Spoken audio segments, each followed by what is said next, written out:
सबसे पहले हम लोग बात करेंगे आज फिजिकल केमिस्ट्री में केमिकल्स काइनेटिक्स के बारे में। केमिकल्स काइनेटिक्स में हम लोग देखेंगे कि केमिकल्स काइनेटिक्स होता क्या है। तो हम लोग बात करेंगे chemicals kinetics. Chemicals kinetics is the branch of physical chemistry in which we study about the rate of reaction, mechanism by which reaction is proceed and factor affecting the rate of reaction। यानी सबसे पहले हम लोग बात करेंगे chemicals kinetics के बारे में। केमिकल्स काइनेटिक्स होता क्या है, तो हम लोग देखेंगे कि केमिकल्स काइनेटिक्स जो है फिजिकल केमिस्ट्री का वो ब्रांच होता है जिसमें हम लोग स्टडी करते हैं रिएक्शन के रेट के बारे में, mechanism by which reaction is proceed out, यानी किस मैकेनिज्म्स के द्वारा रिएक्शन हो रहा है। और तीसरा हम लोग बात करेंगे कि कौन कौन से फैक्टर हैं जो कि रिएक्शन के रेट को अफेक्ट करते हैं। यानी हम लोग बात करेंगे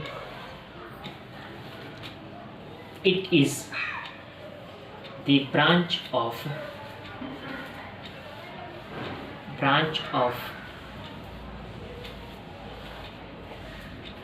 फिजिकल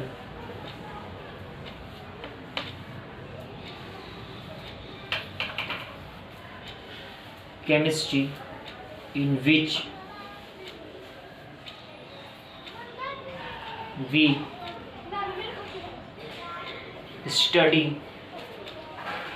about the पहला rate of reaction, दूसरा mechanism by which reaction is proceed out, mechanisms यानी मैकेनिज्म्स ऑफ रिएक्शन, और तीसरा फैक्टर यानी कौन कौन से फैक्टर हैं जो कि रिएक्शन के रेट को अफेक्ट करते हैं। Factor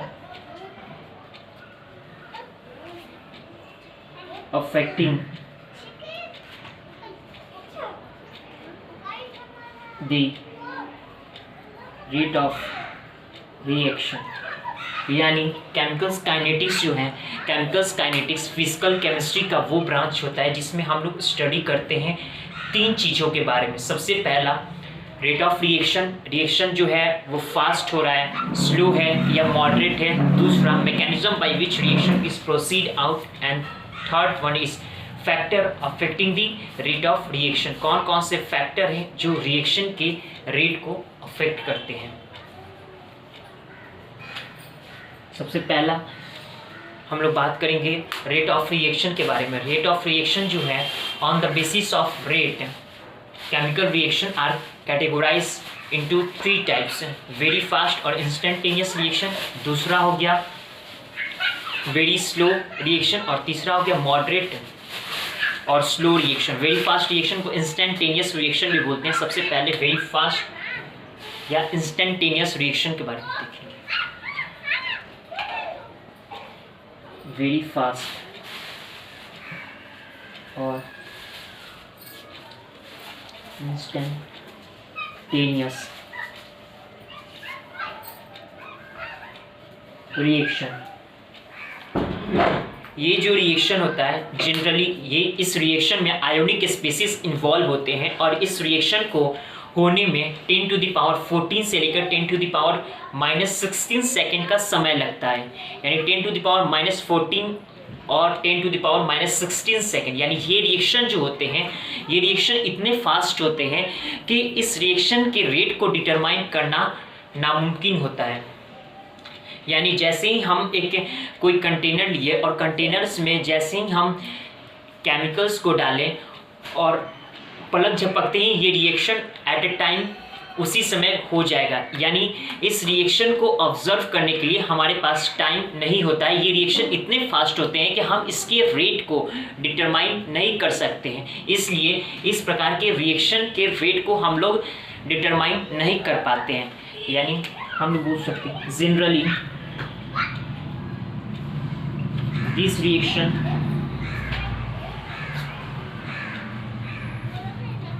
involve ionic species।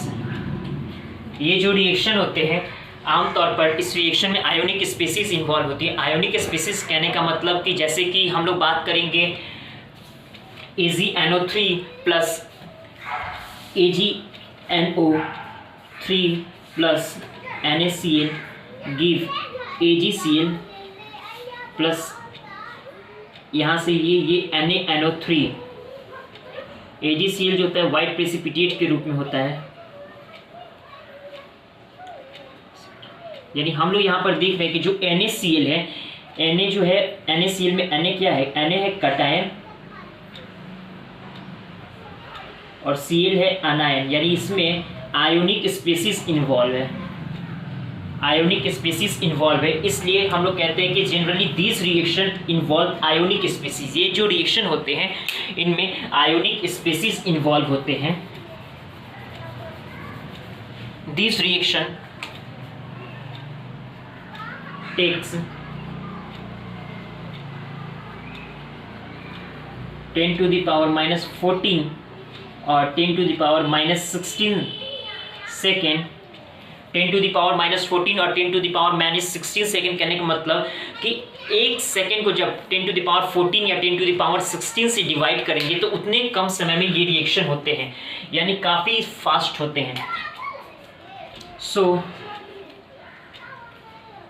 we cannot determine the rate of this reaction. The rate of this reaction, इसलिए हम लोग इस प्रकार के रिएक्शन के रेट को डिटरमाइन नहीं कर सकते हैं। इसका एग्जाम्पल देखेंगे हम लोग। एग्जाम्पल क्या हो गया, तो एग्जाम्पल में हम लोग बात करेंगे, सबसे पहला हम लोग बात करेंगे AgNO3 जो अभी हम लोग देखे थे plus NaCl give AgCl plus NaNO3। AgCl यहाँ पर वाइट प्रेसिपिटेट के रूप में होता है, वाइट PPT के रूप में होता है, यानी ये नीचे बैठ जाता है। दूसरा एग्जाम्पल इसका हम लोग बात करेंगे वो होगा BaCl2 प्लस H2SO4। दूसरा रिएक्शन हम लोग बात करेंगे BaCl2 plus H2SO4 give BaSO4 plus 2HCl। BaSO4 भी यहाँ पर वाइट प्रेसिपिटेट के रूप में होता है, वाइट PPT। थर्ड एग्जांपल हम लोग बात करेंगे जितने भी स्ट्रॉन्ग एसिड और स्ट्रॉन्ग बेस के बीच न्यूट्रलाइजेशन रिएक्शन होते हैं वो सब भी वेरी फास्ट या इंस्टेंटेनियस रिएक्शन के ही एग्जांपल होते हैं। जैसे कि स्ट्रॉन्ग एसिड HCl और strong base NaOH sodium hydroxide give NaCl plus H2O। ये भी जो है ये भी एग्जाम्पल्स है आपके वेरी फास्ट और इंस्टेंटेनियस रिएक्शन के। अब हम लोग बात करेंगे वेरी फास्ट और इंस्टेंटेनियस रिएक्शन के बाद सेकंड हम लोग बात करेंगे वेरी स्लो रिएक्शन के बारे में। वेरी स्लो रिएक्शन ये ऐसे रिएक्शन होते हैं जिनको होने में काफ़ी लंबा समय लगता है, कुछ दिन या कुछ महीने तक का समय लग सकता है इस रिएक्शन को प्रोसीड होने में। इसलिए इस प्रकार के भी रिएक्शन के रेट को हम डिटरमाइन नहीं कर सकते क्योंकि उतना लंबा समय तक हम इंतजार नहीं कर सकते रिएक्शन के लिए, इसलिए इस रिएक्शन के रेट को भी हम लोग डिटरमाइन नहीं करते हैं। तो हम लोग बात करेंगे वेरी स्लो रिएक्शन के बारे में। Very slow reaction, this reaction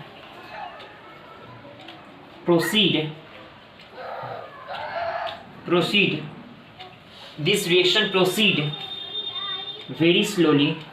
ये जो रिएक्शन होता है ये काफ़ी धीरे होता है। This reaction proceed very slowly,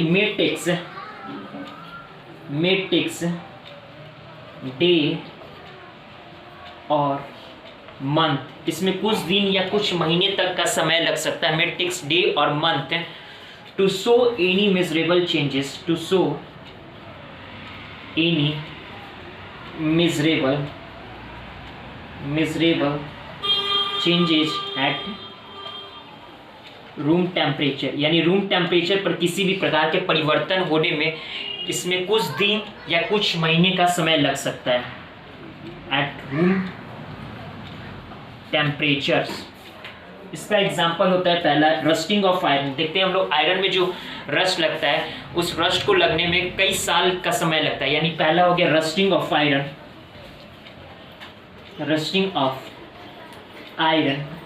दूसरा हम लोग बात करेंगे, इसका एग्जांपल है reaction between H2 and O2 to form H2O at ordinary temperature in absence of catalyst, यानी कैटलिस्ट की अनुपस्थिति में जो रूम टेम्परेचर पर H2 और O2 के बीच रिएक्शन होता है वो एक प्रकार का वेरी स्लो रिएक्शन होता है। यानी reaction between H2 and O2 to form H2O to form H2O at room या फिर ordinary temperature, at room temperature in absence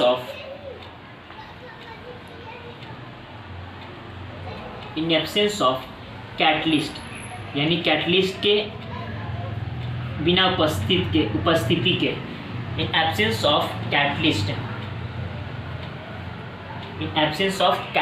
और तीसरा रिएक्शन हम लोग बात करेंगे CO + 2H2 यानी CH3OH।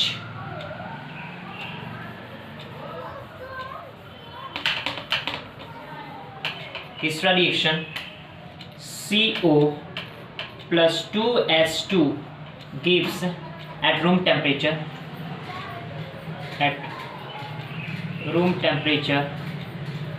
give CH3OH। थर्ड इसका टाइप हम लोग बात करेंगे, थर्ड जो टाइप होगा वो होगा आपका मॉडरेट रिएक्शन या स्लो रिएक्शन भी इसको बोलते हैं। ये जो रिएक्शन है इस रिएक्शन को होने में ना अधिक समय लगता है और ना ही बहुत कम समय लगता है। ये रिएक्शन एक मॉडरेट टाइम में होता है, इसलिए इस प्रकार के रिएक्शन के रेट को हम डिटरमाइन करते हैं। और जो भी हम आगे पढ़ेंगे इसी प्रकार के रिएक्शन के बारे में पढ़ेंगे, चाहे वो रेट ऑफ रिएक्शन डिटरमाइन करना सीखेंगे, मॉलिक्यूलरिटी, ऑर्डर ऑफ रिएक्शन, वो सब हम इसी रिएक्शन के बारे में पढ़ेंगे जिसका नाम है मॉडरेट और स्लो रिएक्शन। इसको स्लो रिएक्शन या मॉडरेट रिएक्शन भी बोलते हैं।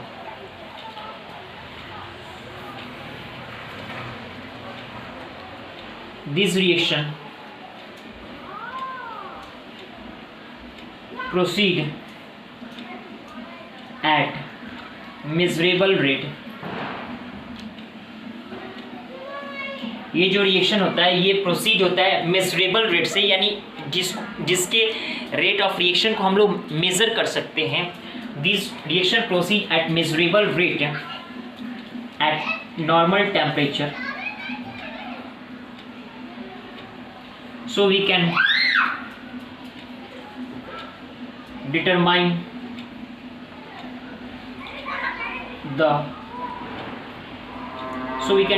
the rate of this reaction। इसलिए हम लोग इस प्रकार के रिएक्शन के रेट को डिटरमाइन कर सकते हैं। Generally these reaction are molecular in nature. ये जो रिएक्शन होते हैं ये आमतौर पर मॉलिक्यूलर होते हैं नेचर्स में। जैसे हम लोग पहला पढ़े थे वेरी फास्ट और इंस्टेंटेनियस रिएक्शन, वो जो रिएक्शन था उसमें जनरली आयोनिक स्पेसिस इन्वॉल्व थे, लेकिन इसमें these reaction are molecular in natures. ये मॉलिक्यूलर्स होते हैं नेचर्स में। इसका एग्जांपल जैसे decomposition of H2O2, decomposition of N2O5, फिर उसके बाद हम लोग पढ़ेंगे reaction between NO and Cl2। एक example decomposition of H2O2,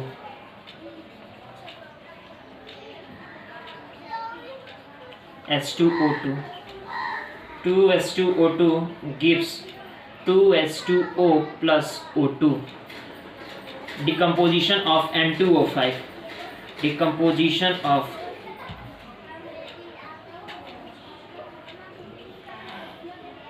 N2O5, यानी हम लोग बोलेंगे 2N2O5 give 4NO2 plus O2। फिर थर्ड इसका example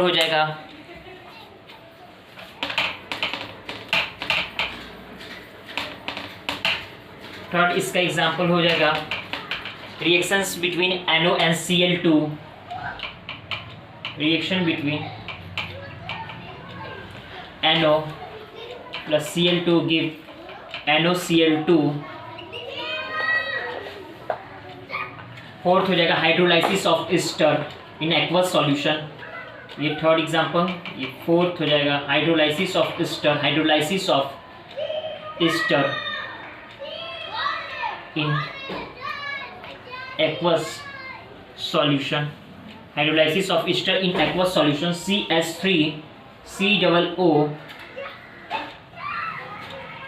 C2H5 plus NaOH gives CH3COO Na plus C2H5OH hydrolysis of ester. यानी यहाँ पर हम लोग अभी तक पढ़े 3 प्रकार के रिएक्शन, वेरी फास्ट और इंस्टेंटेनियस रिएक्शन। दूसरा हम लोग बात की है वेरी स्लो रिएक्शन, और तीसरा बात की मॉडरेट और स्लो रिएक्शन के बारे में। यहाँ तक, थैंक यू।